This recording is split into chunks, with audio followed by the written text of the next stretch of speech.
በዛው ነገሮችን ያያችሁ ያላችሁ መጀመሪያ ኢንትሮዳክሽን ከዴፊኒሽን ነው የሚጀምር።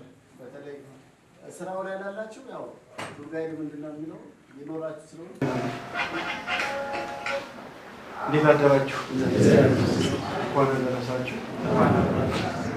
የተከበሩ የላሊበላ ከተማ ከንቲባ፣ የተከበሩ የላሊበላ ከተማ አፈጉባኤ፣ ለነዚህ ወሳኝ አምባሳደሮቻችን ናቸው የምንላቸው አካላት ሁሌም አቅማቸውን የማሳደግ ተወዳዳሪነታቸውን የማሳደግ የሚሰጡትን መስተንግዶ ዕውቀታቸውን ክህሎታቸውን የማሳደግ ስራ ከሚኒስትሩ ይጠበቃል። ስለዚህ በየጊዜው በስልጠና የማብቃት አዳዲስ ነገሮች ሲኖሩ በዛ ልክ እሱን አዌር ያደረጉ መሄድ በጣም አስፈላጊ ስለሆነ እሱንም ታሳቢ ያደረገ የሚሰጥ ስልጠና ነው። ትልቅ ፋይዳ ያለው ስልጠና ነው።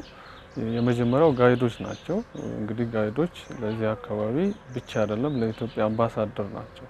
ስለዚህ የሚመጣው ይሄ ቱሪዝሙ ወደ ነበረበት በሚመለስበት ወቅት እነዚህ ሰዎች የሚመጣውን እንግዳ እንዴት ተቀብለው አስተናግደው በሰላም ወደ አካባቢያቸው ወደ የመጡበት ሀገር እንዲመለሱ በማድረግ በኩልና የኢትዮጵያን እንግዳ ተቀባይነት አድቮኬት ሊያደርግ የሚችል ስልጠና ነው።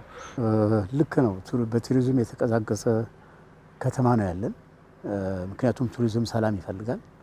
ያለ ሰላም ቱሪዝም መቀጠል አይችልም። ስለዚህ ከዚህ አንገል ሴንሲቲቭ ስለሆነ ሴክተሩ እጅግ ከፍተኛ ጉዳት ደርሶበታል። ይሄ ጉዳት ማንኛችንም እዚህ የምንኖረውን ሁሉ ነክቷል። በኢኮኖሚ በከፍተኛ ችግር ውስጥ እንድንገኝ አድርጓል። ነገር ግን አሁን በተደረገው እንቅስቃሴ የክልል ቱሪዝምና የፌዴራል ቱሪዝም በሚያደርጉት የማነቃቂያ ኮርስ በተወሰነ መልኩ አፕዴት ያደርገናል። እኛን ወደ ነበረው ስራችን እንድንመለስ ከፍተኛ አስተዋጽኦ አለው። ይሄ ቢቀጥል እና እያንዳንዳችን በዚህ ሁኔታ ብንሄድ አንደኛ የሚመጣውን ጎብኚ በጥሩ ሁኔታ ማስጎብኘት ያስችላል። ሁለተኛ የእያንዳንዳችንን ዕውቀት ተገቢ ደረጃ ላይ ያደርሳል።